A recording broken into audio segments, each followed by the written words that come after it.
Hello दोस्तों, good morning. Welcome to our channel path finder for NET JRF. और दोस्तों, net JRF की श्रृंखला में हम लेके आए हैं आपके लिए टॉप 15 प्रश्न जो आपको रोज डेली सुबह आपको मिलेंगे।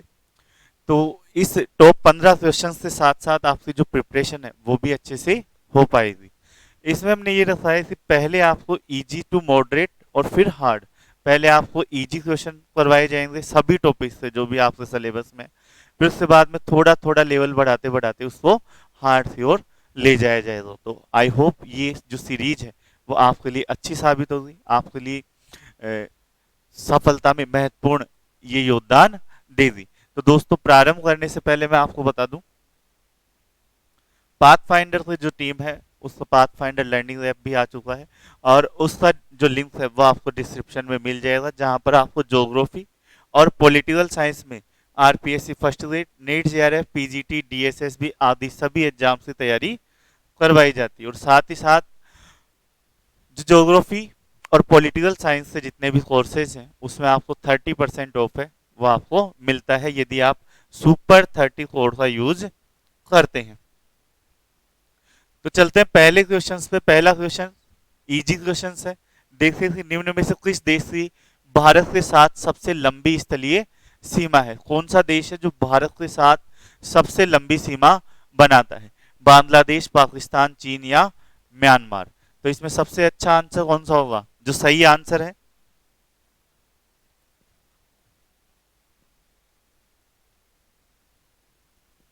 सबसे लंबी स्थलीय सीमा किसके साथ है? बांग्लादेश के साथ है। तो दोस्तों, इसका जो क्रम है वो आप ये याद रख लेना, 55 MBA, है ना? ये सबसे अच्छी ट्रिक रहेगी। बी यानी बांग्लादेश, च यानी चाइना, प यानी पाकिस्तान। तो इसमें सारे देश भी आ गए, और ये इन्हीं उसी क्रम में है जिस क्रम में ये स्थलीय सीमा लगती है। मैं यानी म्यांमार, बी यानी भूटान, और ए यानी अफगानिस्तान। तो ये स्थलीय देश है जिनसे हमारी सीमा लगती है। साथ ही साथ अगर समुद्री देश है, समुद्री पड़ोसी, तो दो देश हैं। एक तो कौन सा? श्रीलंका, और दूसरा मालदीव। तो ये पड़ोसी देश है भारत के। इसमें सबसे लंबी सीमा लगती है बांग्लादेश के साथ, सबसे छोटी सीमा है वो अफगानिस्तान के साथ, जिसे डूरेंट लाइन के नाम से जाना जाता है। अगर सीमाओं की बात करें तो भारत और अफगानिस्तान की सीमा को डूरेंट लाइन से नाम से जानते हैं। भारत और पाकिस्तान के मध्य जो सीमा है उसे हम रेड क्लिफ लाइन के नाम से जानते हैं।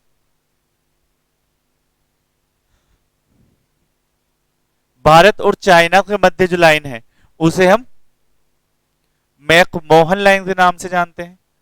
ठीक है। और भारत और बांग्लादेश के मध्य एक लाइन है जिसे हम बोलते हैं जीरो लाइन। जीरो लाइन स्थित है। जीरो लाइन कहां पर स्थित है? भारत और बांग्लादेश के बीच में।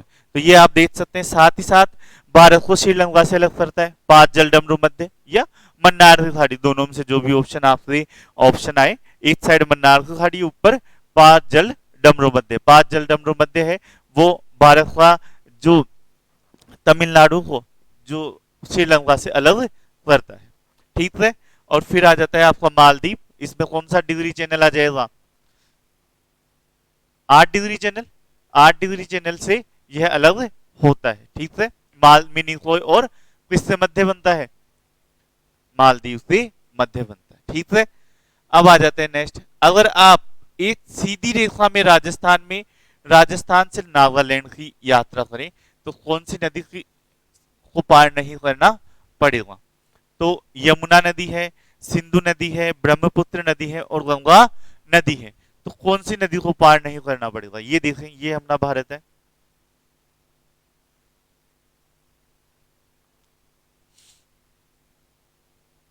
ठीक है। अब इस भारत में यहां पे कौन सा है? राजस्थान। नागालैंड कहां पे है? यहां पर है। ठीक है। ना राजस्थान से जाना है वहां पर नागालैंड में। अब बीच में कौन कौन सी नदियां आती है ये हम देख लेते हैं। ये नदी कौन सी है? सिंधु नदी। यहां से एक नदी आती है जिसका नाम क्या है, जो इधर जाके यहाँ पे गंगा मिल जाती है, फिर ये गंगा नदी है और ये ब्रह्मपुत्र नदी है। तो यमुना और ब्रह्मपुत्र, तो ये जो व्हाइट लाइन है उसे तीनों नदियां काट रही है, तो इन तीनों नदियों से ये गुजरता है, सिंधु नदी से गुजरता नहीं है। अगर भारत से बांग्लादेश जाना, ओ नागालैंड से राजस्थान जाना हो तो सिंधु नदी आपको नहीं मिलती है, तो सिंधु नदी आपका ऑप्शन हो जाएगा। फिर आ जाते हैं नेक्स्ट पर। नेक्स्ट कौन सा है, निम्न में से किस राज्य में लोकटक झील स्थित है, केरल, मणिपुर, उत्तराखंड या राजस्थान। तो कौन से राज्य में स्थित है, मणिपुर में स्थित है। मणिपुर में जो झील स्थित है उसे लोटक झील बोलते हैं। कौन से पानी की झील है, शुद्ध पानी की झील है या मीठे पानी की झील है, ठीक है। और फुमड़ी, यहाँ पे एक वनस्पति पाई जाती है जिसका नाम क्या है, फुमड़ी, है ना। और इस वनस्पति के ऊपर झोपड़ियां भी पाई जाती है, अधिवास यहाँ पे जो जनजाति है वो यहीं पे रहती है। हालांकि अभी टूरिस्ट डेस्टिनेशन भी ये बन रहा है, और वहां पे जैसे राजस्थान में जाएंगे तो राजस्थान में टेंट वगैरह लगा के करते हैं ना, वैसे ही इन नदी से बीच में ही आपसे वनस्पतियां तैरती रहती है और उस पर ही छोटे छोटे रूम बना दिए गए हैं। तो ये फुमड़ी, इसे फ्लोटिंग रिवर भी बोलते हैं, फ्लोटिंग झील भी बोलते हैं। ये तैरती हुई है ना, इसमें तैरते ही रहते हैं सारे। चलिए, तो ये आ जाता है आपका यहाँ पर। चलिए नेक्स्ट क्वेश्चन पे, निम्न में से कौन सी नदी पंचनद में शामिल नहीं है, यानी 5 नदियों में शामिल नहीं है। पंचनद स्थान है जहां पे 5 नदियां मिलती है, रावी, सिंधु, चेनाब या झेलम। तो इसमें शामिल कौन सी नहीं है, सिंधु नदी से शामिल नहीं है। क्यों शामिल नहीं है, सिंधु नदी में 5 नदियां मिलती है, चेनाब, झेलम, रावी, व्यास और सतलज। ये नदियां एक स्थान पे मिलती है, चेनाब नदी में, उस स्थान को बोलते हैं हम पंचनद, ठीक है। और फिर चेनाब जाकर उसमें मिलती है, सिंधु नदी में मिलती है, तो सिंधु इसमें शामिल नहीं है। फिर आ जाते हैं, निम्न में राज्य में सर्दी के महीनों में बाढ़ आती है। कौन से राज्य में सर्दी के महीनों में बाढ़ आती है, तो अभी क्या चल रही है, गर्मी, और अभी कहां पे बाढ़ आ रही है, असम में, ठीक है। पश्चिम बंगाल में, केरल में, तमिलनाडु में है, वो सर्दियों में बाढ़ आती। क्यों, क्योंकि तमिलनाडु में वर्षा कब होती है, सर्दियों में होती है, जब मानसून क्या है, लौट रहा होता है, वापस आ रहा होता है। तो आपका ये तमिलनाडु वाला तट है, और इसे हम क्या बोलते हैं, कोरोमंडल तट। और यहां पे वर्षा होती है कब, सर्दियों में, सर्दियों में वर्षा होती है, तो यहाँ पे बाढ़ आती है। और बाढ़ कौन से शहर में आती है सामान्यतः, यहाँ पे उसका नाम क्या है, चेन्नई। जहां पे कौन सी बाढ़ आती है, शहरी बाढ़ इसे हम बोलते हैं, अन्य या फ्लैश फ्लड, ठीक है। ये क्या होता है, तीव्र बाढ़ आना। जैसे शहरी सिस्टम होता है, ड्रेनेज सिस्टम, उसमें आप साफ सफाई तो करते नहीं है, प्लास्टिक कचरा ये सारा फंस जाता है, और एक साथ जब बारिश आई तो पानी बाहर नहीं निकल पाता और पूरा शहर क्या है, डूब जाता है, ठीक है, पानी में। क्योंकि शहर में मिट्टी तो होती नहीं है, रोड है, कंक्रीट है, अब वो पानी जाएगा वहां पे, मिट्टी को सोख नहीं सकती, और आपने जो ड्रेनेज सिस्टम है वो आपका सुचारू रूप से कार्य नहीं कर पाता, इस वजह से समस्या आती है। फिर आता है, जनगणना के अनुसार कौन सा विशेषता नगर की परिभाषा का अंग नहीं है। तो हमने 2 नगर की परिभाषाएं पढ़ी थी, एक तो क्या, वैधानिक नगर, और एक कौन सा, जनगणना नगर। तो वैधानिक नगर कौन सा, विधान बना दिया, नियम बना दिया कि ये नगर है, तो नगर पालिका, नगर निगम ये बना दिया। जनसंख्या से कोई मतलब नहीं है, हमें डाटा से कोई मतलब नहीं है, तो ये वैधानिक नगर हो गया, ठीक है। ये कौन सा हो गया, वैधानिक। अब अगर जनगणना नगर होना है तो 3 कंडीशन हमने पढ़ी थी। पहली क्या, जनगणना नगर के लिए 3 कंडीशन हमारे पास थी। पहली क्या है, 400 व्यक्ति प्रति वर्ग किलोमीटर का जनसंख्या घनत्व होना चाहिए, सही है। दूसरी क्या थी, मिनिमम 5000 व्यक्ति इसमें होने चाहिए, तो ये भी सही है। और तीसरा क्या था कि 75% कार्यशील पुरुष जनसंख्या प्राथमिक कार्य में संलग्न ना हो, फिर चाहे वो द्वितीय करे या तृतीय न हो। अब यहाँ पे क्या आ रहा है, 75% से अधिक जनसंख्या का प्राथमिक खंड में संलग्न होना, तो ये गलत हो जाएगा। ठीक है, तो आंसर कौन सा हो जाएगा आपका, सी आपका आंसर हो जाएगा। तो यहाँ पे नहीं है, ठीक है, ध्यान रख लेना। तो कौन सा नहीं है, ये गलत है, और जो गलत होता है नहीं है में, वही आपका आंसर होता है। निम्न में से कौन से देश में गेहूं और चावल की अधिक उत्पादकता वाली किस्में डेवलप की गई थी? जापान, ऑस्ट्रेलिया, मैक्सिको, फिलीपींस, संयुक्त राज्य अमेरिका और जापान या मैक्सिको, सिंगापुर।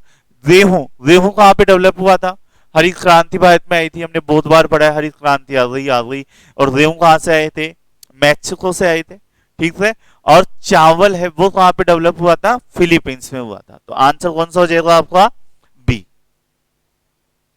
देश में प्रयुक्त कुल जल का सबसे अधिक समानुपात निम्नलिखित में से कौन से सेक्टर में मिलता है? यानी सबसे ज्यादा, यानी हम पूरे देश में 100% जल यूज होता है ना, तो उस 100 में सबसे ज्यादा कौन यूज लेता है?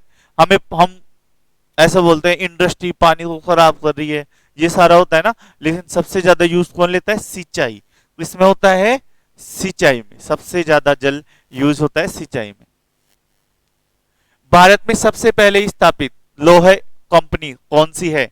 सबसे पहले स्थापित लोहे कंपनी कौन सी है इनमें से? तो कौन सी आ जाएगी? टाटा। टाटा ही आए थे सबसे पहले, टाटा लोहे एवं इस्पात कंपनी। कब आई थी ये? 1907 में। कहां पर आई थी? जमशेदपुर में, ठीक है। कौन से राज्य में जमशेदपुर? झारखंड में। निम्न में से किस विद्वान ने भूगोल शब्द का प्रयोग किया? हेरोडोटस, गैलीलियो, इरेटास्थनीज या अरस्तु? कौन सा विद्वान था? इरेटास्थनीज। इसी ने सबसे पहले भू प्लस गोल शब्द दिया था। क्या बोला था? भूगोल यानी पृथ्वी का वर्णन। और पृथ्वी का जब वर्णन करते हैं तो इरेटास्थनीज के समय क्या था? भौतिक भूगोल ही प्रमुख था। मानव भूगोल क्या है? गौण था। वो पृथ्वी को ऐसे देखते थे कि मानव तो इसमें है ही नहीं कुछ, है ना, सिर्फ पृथ्वी में क्या हो रहा है इसी का वर्णन करना था। लेकिन आज जो पृथ्वी की परिभाषा है, भूगोल शब्द की जो परिभाषा है, आज के समय में क्या आती है? क्या आती है? मानव निवास के रूप में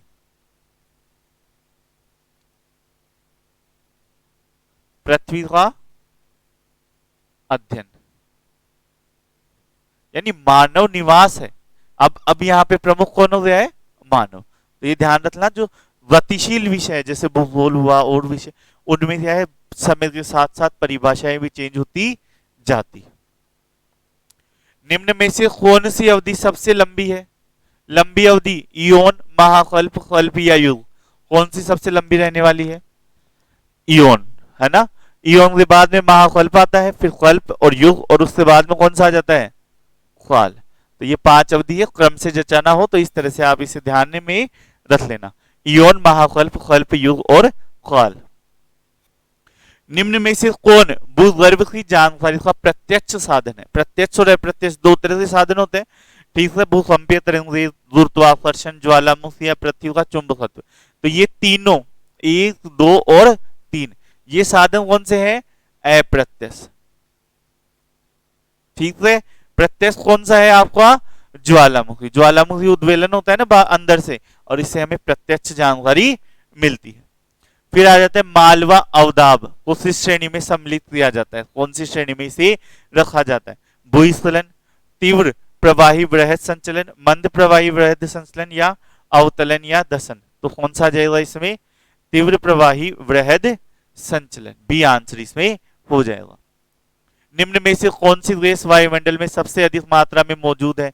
ऑक्सीजन, आर्गन, नाइट्रोजन या कार्बन डाइऑक्साइड? सबसे अधिक मात्रा में, तो सबसे अधिक मात्रा में कौन सी है? नाइट्रोजन, ठीक है। फिर उसके बाद में ऑक्सीजन का नंबर आ जाता है। निम्न में से किस अक्षांश पर 51 और 21 जून को दोपहर सूर्य की किरणें सीधी पड़ती है? कौन सा अक्षांश आ जाता है? 21 जून को सूर्य कहां पर होता है? ये समझ लो, ये हमारा 0 डिग्री, ये हमारा 23.5 डिग्री उत्तरी, और ये 23.5 डिग्री दक्षिणी। 23.5 डिग्री उत्तरी को हम क्या बोलते हैं, और दक्षिणी को मकर रेखा। यहां पर क्या स्थित है, विषुवत रेखा, जिसे हम 0 डिग्री भूमध्य रेखा, ठीक है, ये भी बोलते हैं। सूर्य यहां पर होता है कब, सीधा चमकता है कब, जून को। और यहां पर सूर्य सीधा चमकता है कब, तो वर्ष में एक बार 21 जून को 23.5 डिग्री उत्तरी अक्षांश पर सीधा चमकता है, तो वहीं पर लंबवत सीधी किरणें आएगी ना, सीधा लंबवत, ठीक है, तो आंसर कौन सा हो जाएगा, बी। और वर्ष में एक बार 22 दिसंबर को कहां पर, मकर रेखा पर सीधा चमकता है, तो वहां पर लंबवत किरणें आएगी, ठीक है, तो ये ध्यान में रख लेना। तो ये थे आज से 15 क्वेश्चन, आई होप आप सभी को अच्छे लगे होंगे।